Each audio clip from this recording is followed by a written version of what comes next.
church, everybody said I was crazy. Because when I moved in, folks were selling drugs in the neighborhood. And it was a house that folks had squatted in and were selling crack out of. And I closed the house and bought it. And everybody said, you're crazy. You're next door to the church. You're in the neighborhood where they're selling drugs. And I said that, look, I've always lived close to my ministry. And if I'm afraid of my own neighborhood, then that says something about my character. So I'm going to live in the neighborhood. Well, that house that I had to rehab, I bought it for $119,000, rehabbed it. At the end, I put into it a total of $250,000, purchase plus the rehab. Now the property is worth $1 million. Wow.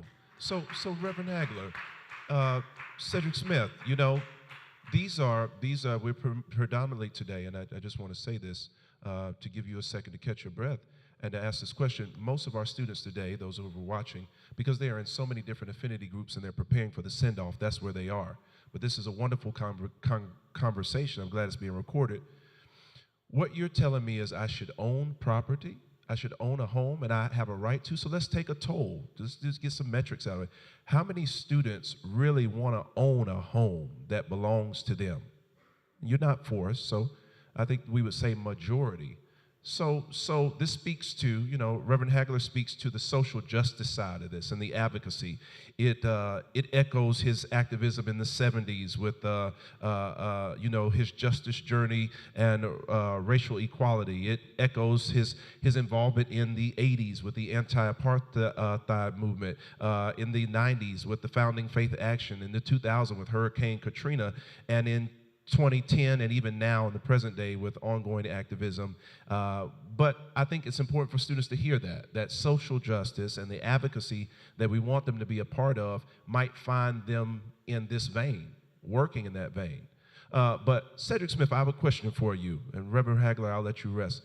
What are you trying to do with us in terms of getting us to be interested in owning a home, and why is that so important?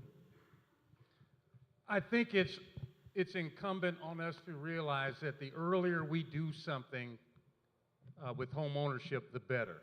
Imagine if you can. You know, most of you are, you know, late teens, early 20s, but imagine taking out a 15-year mortgage and having it paid off before you even reach the age of 40. Or taking out a 30-year loan and having it paid off well before you retire. So the urgency is now, and I can't stress that enough. There's actually a couple of seniors have approached me since finding out about this NACA initiative and have actually told me, yes, I want to be ready to purchase a home on graduation day. And I'm going to make that promise come true. So by May 2024, I think graduation date is May 11th. Yes. We got some work to do because to qualify for this program, look, if NACA's not going to consider your credit score, if they're not going to require a down payment, if they're not going to require closing costs, it sounds like, okay, well then anybody can do this. No, that's not true. They just don't use the way traditional banks approve you for a mortgage. There are still some guidelines you have to meet. You have to prove that your finances are stable. You have to prove that your finances are stable. And there's some tried and true methods to getting to that. So I'm here to impress upon you that the time is now, especially how many seniors are here today? 1, 2, 3, I think that's all 4. Okay. The time is now for especially seniors. Freshmen, sophomore, juniors, I got time to work with you. This is going to be a build-up over the next few years. By the time you graduate, on graduation day, By the time you land that job, and look, most of you should, by the time you graduate, you're going to be making 60, 70, 80, six figures. That's why you're going to school. That's one of the reasons why you're going to school, so you can get paid. Once you land that job, it's time to go. And look, don't feel like you have to buy your dream home right away, because if you do this right, you'll probably purchase a few homes over your lifetime. But one of the first building blocks of wealth is owning something. Owning something. And as the Reverend just pointed to, why pay somebody else's mortgage as rent when you can pay yourself? When you can pay yourself. So the urgency is right now, and I'm going to yield. So to repeat what you said, even though I have bad credit, you're willing to work with me. That's why you're here. Absolutely. And you represent NACA. I am a Virginia Union employee, make no mistake. Wow. I work for the university. I used to work for NACA, so I know intricately how NACA operates. I know all the guidelines like the back of my hand. I worked for them for 8 years.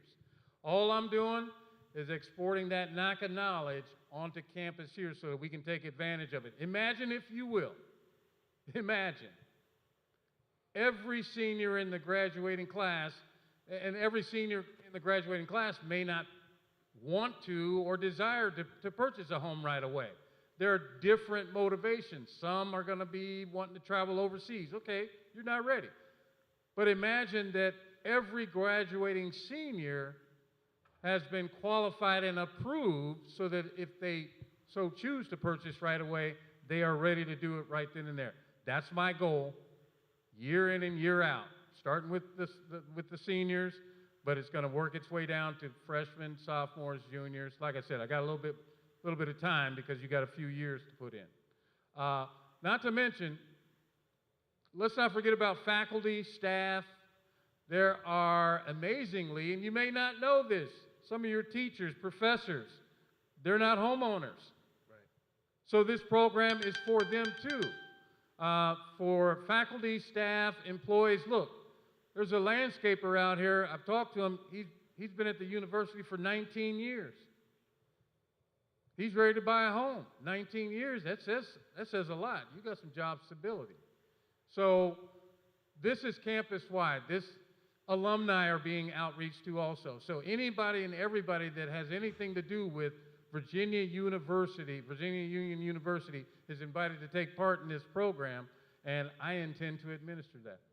This sounds so transformational, and thank you so much. That's a good word. Yeah, transformational. So it's a process. It's not an overnight thing. Absolutely. But I want students to hear this from this centering moment. So we've had a great time in chapel, and to our viewers as well.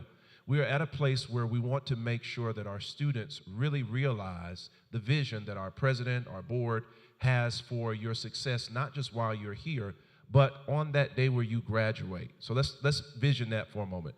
I've graduated, and now the gravity has really hit me.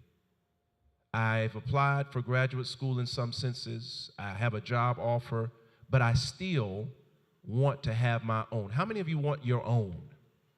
I'm serious. I think we need to talk about that for a second. The power of having your own, a place where you can go in, you can keep your grass the way you want to, you can decorate the way you want to. You don't have to move. You don't have the stipulations of renting. I want to hear us talk a little bit, Reverend Hagler, about the mindset of that kind of oppression that says that black and brown people really aren't destined to own, but we're only designed to be borrowers. What is that these students might be facing at this very moment that says this is another one of those conversations that it will never really happen for me. I'm not qualified. I've applied before. I've been shut down. I can't get a car. I can't. What is that level of oppression, and what is that about from a spiritual perspective? Well, part of it is we've been conditioned to be renters. Wherever you go, whatever major city you're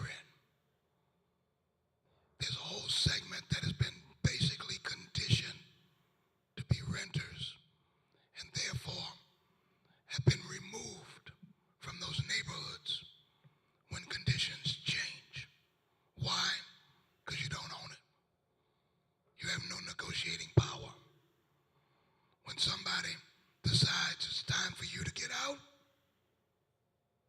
you get out. One thing that hit me, I was sitting here thinking, when I first went to Boston, I lived in a triple decker. That's one of those old wooden things with 3 apartments. A cop had bought the triple decker for $9,000. That's what it was going for then. Wow. That was 1980. And I'm thinking, because I was paying $600 a month, and the other floor was paying $600, and the other floor was paying $600. That's $1,800 on what he was carrying as a $9,000 mortgage. He was making money hand off of over fist from me and from the person on the first and second floor. And when he sold it, 5 years later, he sold a $9,000 property for over $100,000. Wow. Think about it. One of the financial folks from Fidelity argued that home ownership is simply a forced savings plan. And I thought about that a minute. And I go, yeah, he's right. And he's basing that on the fact that the bank is going to be holding your mortgage. So, in some ways, they're going to be subsidizing you because you don't have to pay the full price for the property. You basically pay a mortgage. That it's set up that you pay off over time. But at the same time, you also may benefit from appreciation in that property. So even though you pay this and the property was sold originally for this, the fact is 10 years down the road, the property may be 30-40% more than what you paid for. Right. So you didn't pay all that money. You paid the mortgage every month. And therefore, you have paid rent, if I can put it that way, but you're going to see something back. Now, if that happens generation after generation, Dr. Price, that's called generational wealth. That is, I buy something and I pass it on to my child. And my child pass it on to their child. Eventually, what we've passed on is wealth that can really amount to an astronomical nature. I remember getting a call when I was in Boston. I did something controversial.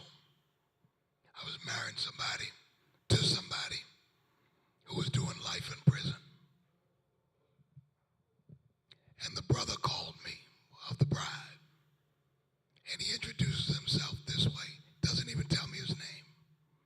He says, I'm sitting on the property that's been in our family since 1780.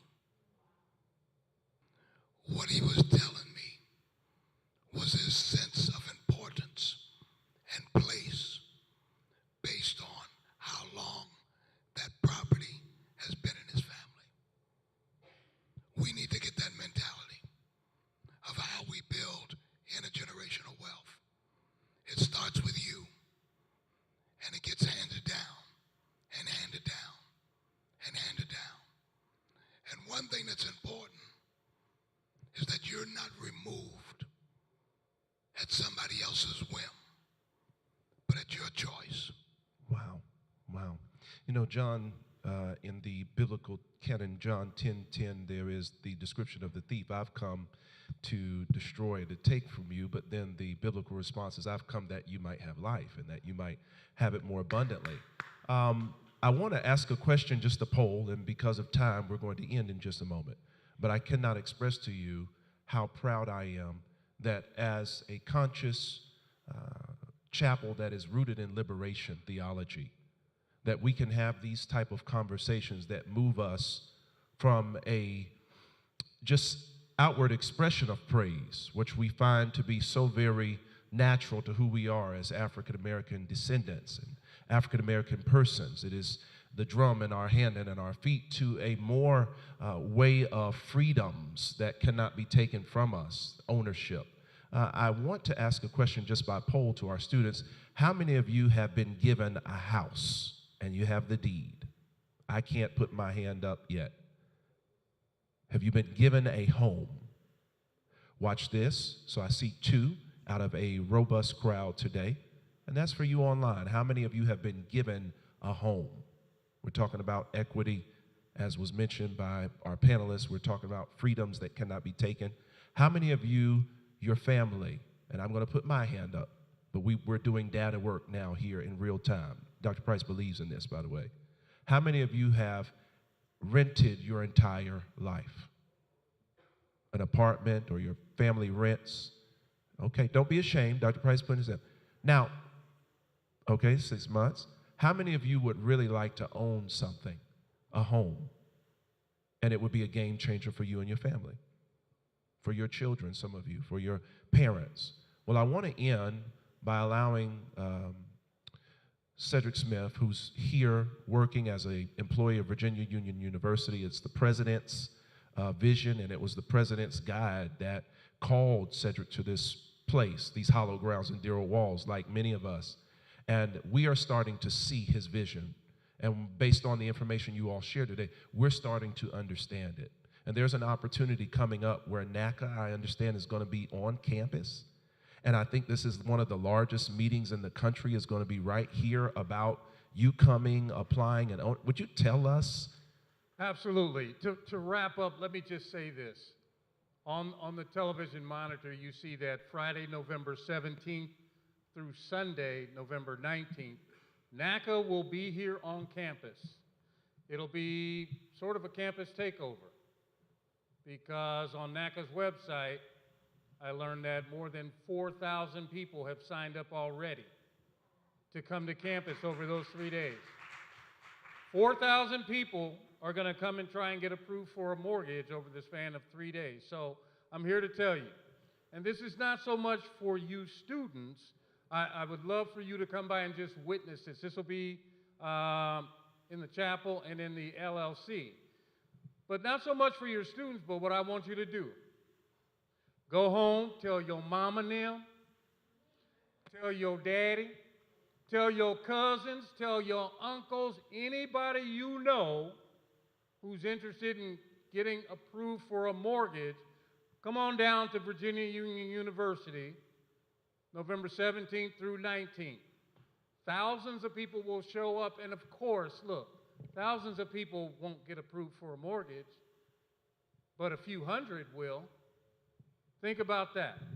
A few hundred people at the conclusion of this event, a few hundred people will be qualified to start shopping. And look, when I say shopping, I'm talking about going to look for a house. That's the best part about the whole process. You've been approved, and now you're going to shop for a house. I'll leave you with this vision, because this is what struck me when I bought my house in 2006. The first time I bought a house with almost an acre of land, so it has a big yard. I had a push lawnmower. But you know how proud I was to mow that lawn the very first time? I got a big yard, huge, and I was all puffed up and everything. I wanted the neighbors to see me mowing my yard. It's mundane, yes. But think about that. Think about the first time you mow your yard, your lawn. Think about the pride you will feel. Think about decorating your kitchen. Think about painting the walls. You can't do any of that if you're renting. Think about those things, because that's what's coming, y'all. That's what's coming. Send your parents, friends, anybody you know to the NACA event November 17th. Thank you. As we prepare to close today, and I again want to thank you all, that's going to be here. You can get the information on the QR code. I plan on trying to attend because I would not mind owning a home here myself. But I'm going to ask all of us to stand. It's very rare that we're going to have a senior advisor at Fellowship of Reconciliation, which is the oldest interfaith peace and justice organization here in the chapel, at least this academic year. And I'm going to ask Reverend Hagler, who he and I share in faith traditions. Some people call them denominations. I call them faith traditions. And I'm going to ask him if he would just wrap his hand around me as he would place a blessing on me. And Brother Cedric, if you would come as he places a blessing on us. He is ordained to do so. And I'm going to ask him to give us our benediction today, and we are honored that you have been here with us. Thank you so much. Just as a note, Fellowship of Reconciliation is the oldest peace and justice organization in the country. Started in 1915. I'm their senior advisor. And we've been organizing around issues in the Middle East as well as racial justice issues here in the country. Let us join in prayer. We give you thanks, O Lord, for this special time together. We give you thanks and ask for your blessings to be upon every student here at Virginia Union and upon the faculty and administration, and that your hand of grace and goodness be upon Dr. Price and Cedric, and allow us to continue together, all of us, to be your healers, your proclaimers, and agents of your redemption. Allow us to continue to be your evangelists, spreading good news, news of hope, news of liberation, and news of joy. Let us go forth from here, empowered and lifted up and blessed. And in the name of Jesus we pray. Amen. Go with God in the beauty of his splendor, and join the procession as we're going to salute the football team. The band is playing. You all know what to do. Let's go turn up and salute them. And thank you so much. Don't forget, the ladies are in competition on Friday night. You don't want to miss it. Dr. Price is going to be there. To our viewing audience, thank you so very much. Are y'all leaving right?